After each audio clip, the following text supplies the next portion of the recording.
पैसे कमाना आसान है, लेकिन पैसे बचाना कठिन है। और याद रखना, पैसे बचाना भी आसान है, पैसे सही जगह पर खर्च करना कठिन है। और पैसे कमाने की कला तो बहुत लोगों में है, पर बचाने की कला नहीं है। और कितने लोगों में बचाने की भी कला है, लेकिन सही जगह खर्च करने की कला नहीं है। तो पैसा आएगा, लेकिन आपको फायदा कुछ भी नहीं होगा। पैसा खर्च करने की कला सीखो। मेरे गुरुदेव बहुत अच्छी बात कहते हैं। वो क्या कहते हैं मेरे गुरुदेव? वही बताते हैं कि पैसा कमाने में जितनी बुद्धि चाहिए, पैसा बचाने में उसके दुगनी बुद्धि चाहिए। और पैसा खर्च करने के लिए उससे भी 3 गुनी बुद्धि चाहिए, अन्यथा तुम्हारा ही कमाया हुआ पैसा तुम्हारा ही पतन करेगा, तुमको बोतल में ले जाएगा, टोटल में ले जाएगा, तुमको बर्बाद कर देगा। अगर पैसा खर्च करने की बुद्धि है तो पैसा आपको पुण्यात्मा बना देगा, धर्मात्मा बना देगा। आज इस धरा पर सत्संग हो रहा है। सुरजीत सिंह राजपूत सत्संग कर रहे परमार साहब। पहले तो पैसा कमाया, फिर बचाया, फिर पैसा सोचा कहाँ लगाऊं, तो सत्संग में लगाया। ये पैसा ऑर्केस्ट्रा में भी खर्च कर सकते थे, ये पैसा दारू पीने में भी खर्च कर सकते थे, जुआ खेलने में खर्च कर सकते थे, खुराफात में खर्च कर सकते थे, लेकिन नहीं, उन्होंने डिसीजन लिया ऐसी जगह पैसा लगाओ जहां 10,000 नर नारी बैठकर सत्संग सुने और जीने की कला सीखे, उनके घर में शांति आए। आपका पैसा भी सदुपयोग होना चाहिए। आपका पैसा मकान बनाने में खर्च हो, गाड़ी लाने में खर्च हो, बच्चों को ऊंची शिक्षा देने में खर्च हो। आपका पैसा दान पुण्य में खर्च हो, भंडारा करने में खर्च हो। आपका पैसा कमाया हुआ मंदिर बनाने में खर्च हो, आश्रम बनाने में खर्च हो। आपका पैसा गरीबों की सेवा में भी खर्च हो। आपका पैसा कन्यादान में खर्च हो। आपका पैसा संत महात्माओं की सेवा में खर्च हो। आपका पैसा गुरुदेव की वाणी के प्रचार प्रसार में खर्च हो। भगवान श्री राम ने बाली का वध किया, सुग्रीव को राज तिलक किया, अंगद को युवराज बनाया। सुग्रीव ने कहा प्रभु थोड़ा राज्य में देख लीजिए। राम ने कहा नहीं, देखने की भी इच्छा नहीं है। जो मुख्य कार्य था वो पूर्ण हो चुका है, अब आगे कुछ और करना है। रावण कुंभकर्ण का वध हुआ, विभीषण को तिलक कर दिया गया। राम ने समुद्र किनारे की रेत उठाकर विभीषण के मस्तक में लगा दी कि चंदन घिसने का टाइम नहीं है, ये रेत को ही तिलक मान लो और लंका पति तुम बनाए जा रहे हो, जाओ शासन करो। विभीषण ने कहा प्रभु लंका में चरण तो रखो। राम ने कहा देखने की भी इच्छा नहीं है लंका की, मेरा 14 वर्ष का वनवास का समय पूर्ण हो चुका है, अब मैं अयोध्या वापस लौट रहा हूं। अगर 14 दिन से एक दिन भी ज्यादा हो गया तो वहां मेरी माताएं मुझे जिंदा नहीं मिलेंगी, इसलिए टाइम पर वहां वापस पहुंचना है। लालच नहीं आया कि लंका का राजा लक्ष्मण को बना दो। आजकल का आदमी कितने लालच में पहुंच जाता है। एक आदमी अगर पॉलिटिक्स में पहुंच जाए तो अपने पूरे परिवार वालों को ही सारे पद दे देता है, बाकी कार्यकर्ता फोकट लाल तिवारी न लोटा है न थारी, सब बर्बाद कर दिया। तो सारे नाराज हो जाते हैं, तो फिर उसको चुनाव हराते हैं। इसलिए याद रखना, पॉलिटिक्स में भी जाना तो अपने परिवार में सभी पद मत रखना। एक पद अच्छा सा ले लीजिए, बाकी पदों पर दूसरों को राज्य करने दीजिए। आपके घर के लिए एक पद काफी है, सब आनंद मंगल कीजिए। त्याग करना सीखो, जैसे राम ने लंका का त्याग किया था, सुग्रीव के राज्य का त्याग किया था, कृष्ण भगवान ने मथुरा का त्याग किया था, लालच नहीं किया था। ऐसे जो लालच नहीं करता है वही भगवान बन जाता है, जो लालच करता है वो तो साधारण हो जाता है। जिसका जितना हिस्सा होता हो उतना दे देना। कभी मकान बनाओ तो रास्ते में मकान मत बनाओ। मैं निवेदन करूंगा आप सभी से, इतने लोग तो समझ ही लेना। जब मकान बनाना शुरू करो 3 फीट जगह और छोड़ दो रास्ते में, आकाश में बढ़ा लो 3 मंजिल 4 मंजिल, कौन रोकने वाला है? ऊपर चले जाओ। 2 मंजिल तक बिजनेस की दुकान बना दो, कमर्शियल। 3री मंजिल पर निवास बना दो, 4थी पर बेटे बहू को रख दो, और 5वीं पर कभी जाओ ही मत, नहीं ऊपर ही चले जाओगे। हाँ, इतना बहुत है। सड़क पर मकान मत बनाओ। अभी मैं महाराष्ट्र में गया था, पिंपरी गांव में। युवराज भक्त ने, भीमराज भक्त ने, जयलाल भक्त ने मुझको बुलाकर प्रोग्राम करवाया था। तो वहाँ एक गांव में मैंने देखा तो मकानों के बीच में 70 फुट की सड़क पड़ी हुई है। 70 फुट, 80 फुट चौड़ी, और पूरा पंचायत की ओर से सीमेंटीकरण कराया गया है। तो मैंने कहा गजब है, इतनी चौड़ी। बोले हमारे यहाँ कोई इस गांव में सड़क पर मकान बनाता ही नहीं। जितनी जगह छोड़ी गई थी वो 60-70 फीट चौड़ी रहती है। सबकी गाड़ियाँ अपने अपने द्वार पर खड़ी हो जाती हैं, फिर भी 50 फुट की सड़क पड़ी रहती है। और गुरुदेव बहुत आनंद है। गांव की गलियाँ सकरी मत कीजिए।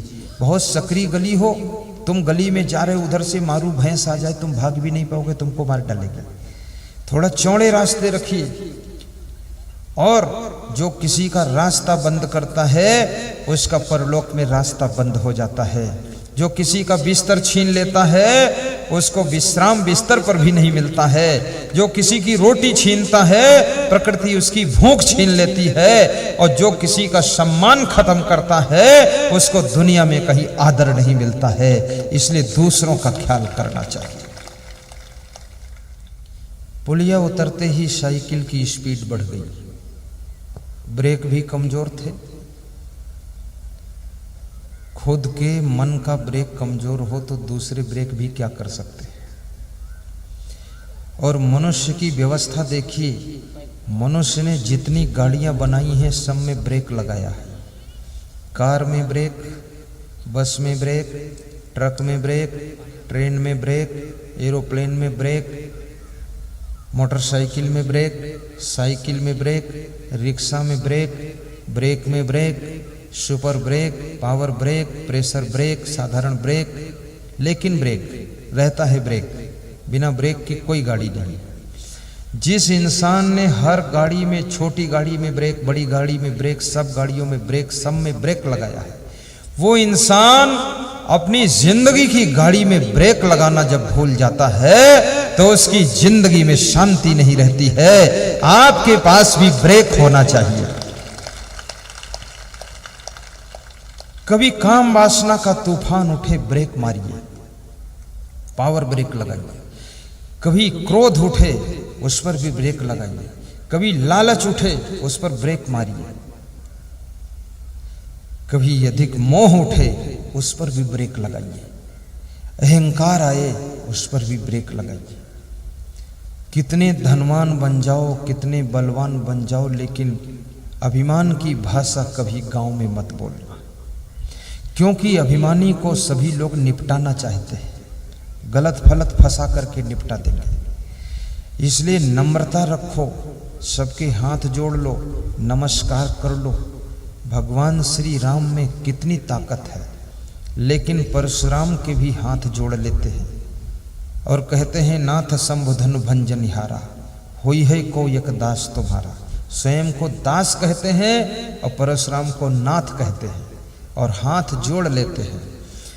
आप में भी नम्रता होनी चाहिए। जिस समय भगवान श्री कृष्ण हस्तिनापुर में जाते हैं, भीष्म पितामह से मिलते ही उनके पैर छूने के लिए झुक जाते हैं। भीष्म पितामह कृष्ण का हाथ पकड़ लेते हैं कि कृष्ण तुम पैर नहीं छू सकते हो। कृष्ण ने कहा क्यों पितामह, क्या मैं पैर छूने योग्य नहीं हूं? नहीं कृष्ण, तुम उससे भी ज्यादा योग्य हो, हम आपसे पैर छुआने योग्य नहीं हैं। कृष्ण की नम्रता देखिए, भीष्म पितामह के पैर छूने के लिए झुक जाते हैं। सुदामा के पैर धोने के लिए कृष्ण बैठ जाते हैं। ये कृष्ण भगवान जिसमें नम्रता है वही भगवान बनता है। अभिमानी तो दुर्योधन बनता है, अभिमानी कंस बनता है, अभिमानी रावण बनता है, अभिमानी कोई भगवान नहीं बन सकता है। आपके अंदर भी नम्रता होनी चाहिए। अपने सासू के पैर छू लेना, ससुर के पैर छू लेना, पति देव के पैर छू लेना, अपने माता पिता के पैर छू लो, बड़े भाई के पैर छू लो, गांव के बड़े बुजुर्गों के पैर छू लो, उनका आशीर्वाद ले लो, संत गुरु को भी हाथ जोड़कर नमस्कार कर लो। दूर से भी नमस्कार करने का चांस मिले तो भी कर लो। अभिमानी रावण मत बनो, देखते रहो टुकुर टुकुर, हाथ मत जोड़ो। ये कोई बुद्धिमानी है? हाथ जोड़ दो, नमस्कार नमस्कार नमस्कार। मैं तो कोई नहीं बोलता तो भी उसको हाथ जोड़कर नमस्कार कर लेता हूँ। वो साधु ना हो तो भी पेंट वेंट पहने हो तो भी नमस्कार। मैं इसलिए जोड़ देता हूँ कि वो तो अज्ञानी है ही, मैं ही पहले हाथ जोड़ दूं तो शायद उसको कुछ ज्ञान हो जाए, हाथ जोड़ेगा तो उसको बोध हो जाएगा, नम्रता आ जाएगी, बेड़ा पार हो जाएगा। इसलिए साधु को भी विनम्र होना चाहिए। कितने साधु भी बड़े अड़ियल होते हैं, ऐसा आंखें घुड़कते हैं, देखकर डर लगता है कि अरे परशुराम का अवतार आ गया। साधु को बहुत सरल होना चाहिए, नहीं उससे लोग डर जाएंगे, उसके पास ही नहीं आएंगे। विनम्र होना चाहिए साधु महात्मा को, और साधु को बड़ा संतोषी भी होना चाहिए। जो मिले उसी में आनंद उठा लीजिए। आफत किस बात की है? मैंने तो अपने संतों से यहाँ तक कह दिया, अगर कोई दाल चावल आटा भी ना दे ला करके, भूल जाए या देर हो जाए तो अपने पैसा से खरीद लेना, पर उससे वाद विवाद मत करना, कुछ मंगाना मत। और अपने संत जी से मैंने ये भी बोल दिया कि तेल वेल भी खरीद लेना और भोजन बनाकर खा लीजिए, झंझट खत्म कर दीजिए, भगत जी को भी खिला दीजिए, फिर लाएंगे तो उसको रख लीजिए, अगले गांव में खर्च कर दीजिए।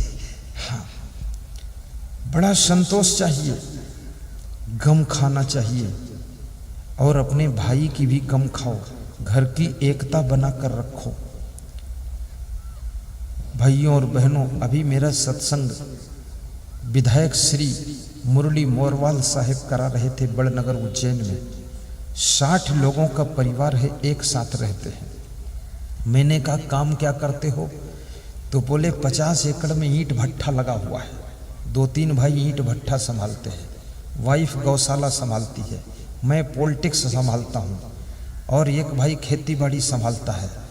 हम 5-6 भाई हैं, सब एक में हैं, 300 बीघे जमीन है, पूरे शहर में 10-15 मकान हैं, और एक ही मकान में हम सब रहते हैं, बाकी मकान ऐसे रहते हैं। और गुरुदेव घर में कभी किचकिच नहीं होता है, और हर वर्ष हम सत्संग कराते हैं। हमारा मैरिज गार्डन लॉन है, इसमें 3 दिन का प्रवचन चलेगा ही, 7 दिन कथा होगी ही। इस साल आपका नंबर था, तो मैंने कहा अब कब नंबर आएगा? बोले तुम्हारा 2 महीने बाद फिर नंबर आ रहा है, 3 बार करा दूंगा 1 साल में आपका। मैंने कहा यहीं कराओगे? बोले नहीं, अलग अलग स्थानों में करा दूंगा। मैंने कहा क्यों? बोले अपनी पूरी विधानसभा को आपका प्रवचन सुनवा दूंगा, और मेरी विधानसभा में कोई आपका प्रवचन कराएगा 51,000 मैं मदद करूंगा, और बाकी वो अपना देख ले। इतनी बड़ी श्रद्धा उनकी। एकता में बहुत बड़ी शक्ति होती है, जुड़ करके रहो, टूटने की कोशिश मत करो। फूल जब एक धागे में दर्जनों जुड़ जाते हैं तो उसको माला कहा जाता है, वो गले में पहनी जाती है। और फूल जब अकेला रहता है तो उसको चरणों में डाल दिया जाता है, और उसको पैरों से जल्दी रौंद देते हैं। और फूल जब माला बनता है तो गले की शोभा बढ़ाता है। एकता के सूत्र में बंध जाओगे तो याद रखना तुम बहुत ऊंचाई पर पहुंच जाओगे, और बिखर जाओगे तो गलियों में कुचल दिए जाओगे। एक धागे को छोटा सा बच्चा तोड़ सकता है, लेकिन 1000 धागे मिलकर के जब रस्सा बनता है तो उसमें हाथी भी बंधा रहता, वो भी उसे तोड़ नहीं पाता है। एक मधुमक्खी को छोटा सा बच्चा अंगुली से दबाकर मार सकता है, लेकिन 10,000 मधुमक्खियां जब हमला करती हैं तो हाथी भी चिल्लाकर भागता है, बंदूकधारी भी भागता है, उनके सामने कोई टिकता नहीं है। मधुमक्खियों का संगठन हाथी को भी पछाड़ देता है। आपके घर में भी संगठन होना चाहिए। कितने बड़े बड़े समस्याओं के हाथी हों, वे सब पछड़ जाएंगे और आपको सफलता जरूर मिलेगी। इसलिए संगठन रखिए। कितने घरों में तो पति पत्नी में भी संगठन नहीं, बोलचाल नहीं है। 3-3 महीने से पति पत्नी बोलते नहीं, रहते एक ही घर में है, बोलचाल बंद है। कितने लोग पिता पुत्र बातचीत नहीं करते, बहुत नाराज हैं अपने बाप से कि तुमने हमको पैदा क्यों किया, ये बहुत बड़ी गलती किया, हम दुनिया में ना आते तो ठीक था, यहाँ लाकर कहाँ झंझट में डाल दिया। बहुत ज्यादा क्रोध आ रहा है।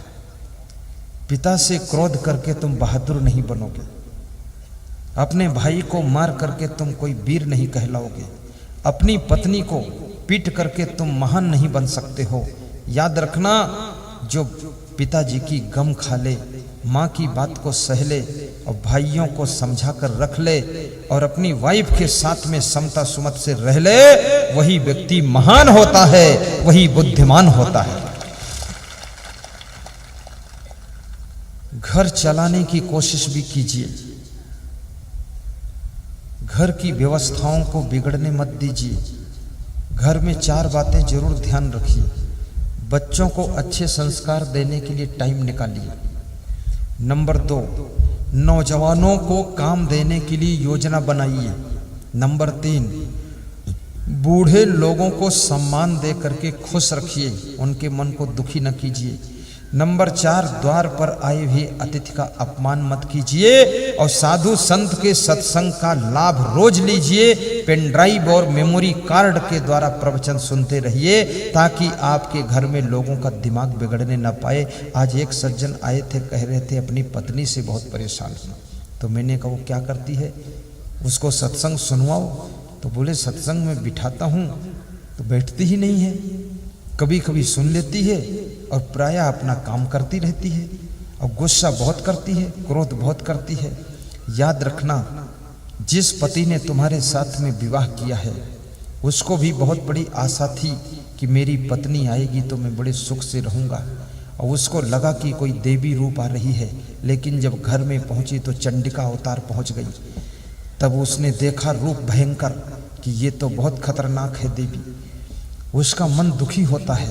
अपने पतियों को भी सताओ मत, उनको दुख मत दो, प्रेम से रखो। बाहर कितना संघर्ष करते हैं वे, किस किस तरह से पैसे कमा कर लाते हैं वे, खेती बाड़ी में रात दिन पसीना बहाते हैं वे, तब कमा कर लाते हैं अन्न, तुमको करते हैं प्रसन्न।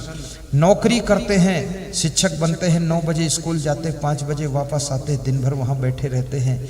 पुलिस में नौकरी किया, 24 घंटे ड्यूटी लगी हुई है, धूप में ड्यूटी लग गई, वहाँ तपस्या कर रहे खड़े हुए, और तुम उनसे प्रेम से बोल दोगी तो उनको दुख नहीं होगा, खुशी हो जाएगी। कम से कम घर में हमको सम्मान मिल जाता है। और याद रखना, सम्मान देने से कोई छोटा नहीं होता है, सम्मान देना चाहिए, इससे दूसरों को खुशी होती है।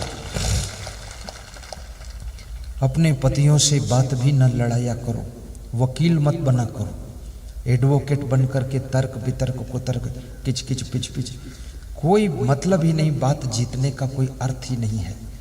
बोलो मत, धीरे बोलो, कम बोलो, मुस्कुरा कर बोलो, खुश रहो, काम करते रहो, प्रवचन सुनते रहो, बर्तन मांजते रहो, मोबाइल से प्रवचन सुनते रहो, भजन सुनते रहो, भोजन बनाते रहो, प्रवचन सुनते रहो। यहाँ पुस्तक की दुकान से मेमोरी कार्ड और वो पेन ड्राइव प्रवचन के खरीद लो, 150 घंटे का उसमें प्रवचन है। न जाने कब टीवी में बंद हो जाए और न जाने कब मैं मिलूं न मिलूं, कहीं विदेश चला जाऊं, तो कम से कम 150 घंटे का प्रवचन रहेगा। तो आधा घंटा रोज सुनोगे तो साल भर सुनते रहोगे, कल्याण होगा, मन सुधरा रहेगा, शांति मिलेगी और आपका घर मंगलमय हो, आपका घर मंगल भवन बने, आपके घर में कोई अमंगल घटना ना हो, ऐसी मैं शुभकामना करता हूँ।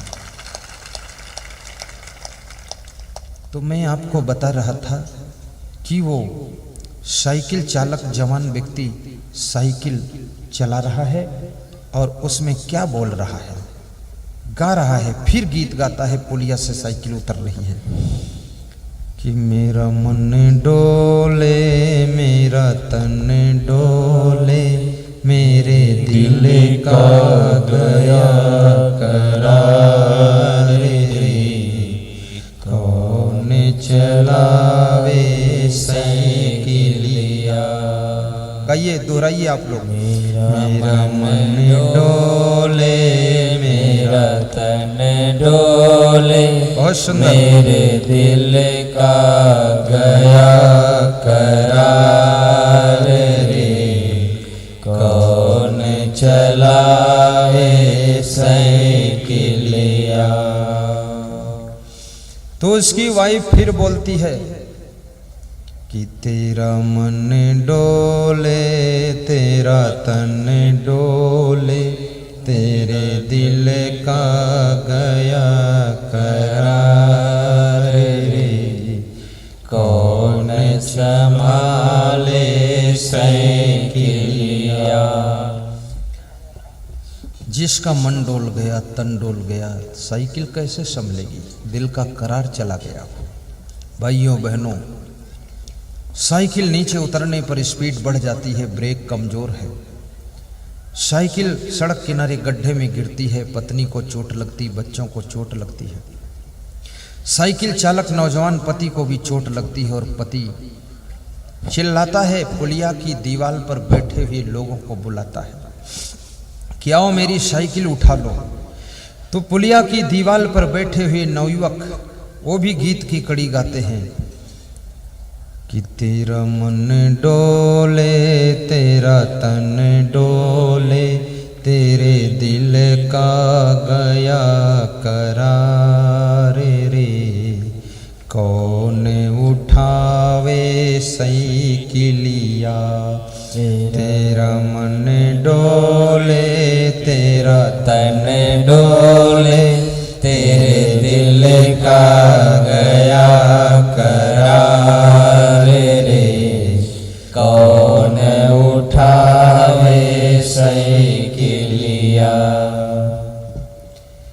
पुलिया की दीवार पर बैठे हुए नवयुवक कहते हैं, तेरा मन डोल गया, तेरा तन डोल गया, तेरी साइकिल कौन उठाए? क्योंकि मेरा मन भी तेरे जैसा ही है, वो पहले से डोला हुआ है, मैं तेरी साइकिल क्या उठाऊं? ये साइकिल क्या है? ये शरीर रूपी साइकिल है।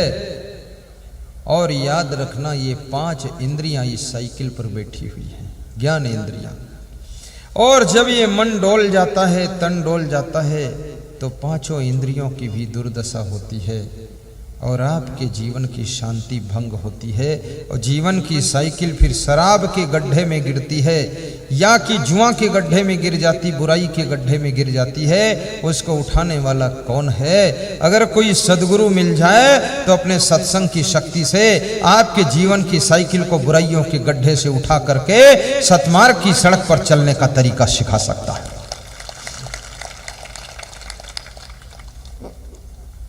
आपका मन बस में रहे, आपके भीतर बैठे हुए परमात्मा को आप समझ सकें। कबीर साहब कहते हैं, घूंघट का पट खोल रेतों को पीव मिलेगी। कबीर साहब से पूछा गया, परमात्मा कहाँ रहता है? तो कबीर साहब कहते हैं, कस्तूरी कुंडल बसे मृग ढूंढे बनमाही, ऐसे घट घट राम है दुनिया जाने नाही। जैसे मृगा की नाभि में कस्तूरी होती है, लेकिन नाभि में मृगा नहीं ढूंढता है, वो बाहर खुशबू ढूंढता है उसकी कहीं, और दौड़ते दौड़ते थक जाता है, गिर कर मर जाता है, लेकिन कस्तूरी को पाता नहीं है। ऐसे तुम्हारा राम, तुम्हारा परमात्मा तुम्हारे हृदय मंदिर में बैठा हुआ है, तुम उसको बाहर ढूंढते रहते हो, ढूंढते ढूंढते तुम्हारी जिंदगी समाप्त हो जाती है, लेकिन परमात्मा को प्राप्त नहीं कर पाते हो। अपने भीतर झांक करके देखो, सबके अंदर परमात्मा का रूप आत्म तत्व बैठा हुआ है। घूंघट के पट खोल रे तो को पीव मिलेंगे, घूंघट के पट खोल रे तो को पीव मिलेंगे, तो को पीव मिलेंगे, पीव मिलेंगे, घूंघट के पट खोल रे तो को पीव मिलेंगे। कबीर साहब कहते हैं, घूंघट का पट खोलो तो तुम्हें परमात्मा मिल सकता है। ये घूंघट कौन है? घूंघट किसे कहते हैं? घूंघट माने पर्दा होता है। ध्यान को एकाग्र कीजिए और सुनते जाइए।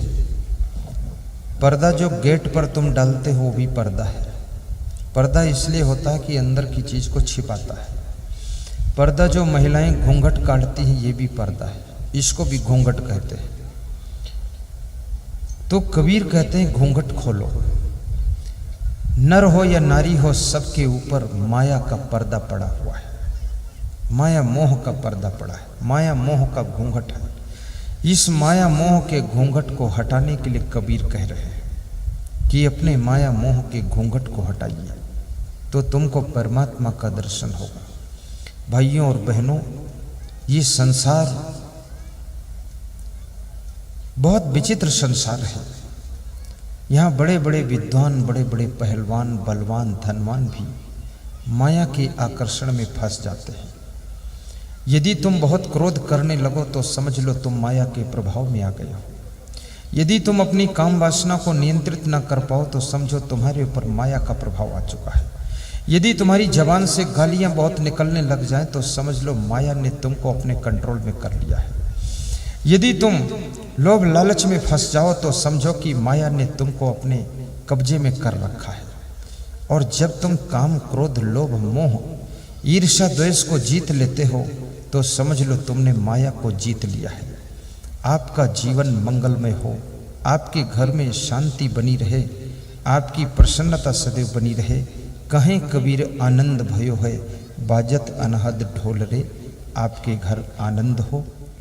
अपने शरीर को स्वस्थ रखना, मन को बस में रखना और घर में शांति बनाने से शांति आएगी। इसके लिए धार्मिक साहित्य का अध्ययन भी कर लेना, छोटी छोटी धार्मिक पुस्तकों को भी पढ़ना, सुख की खोज, बरसे कंबल भीजे पानी, ऐसी पुस्तकें ले लेना।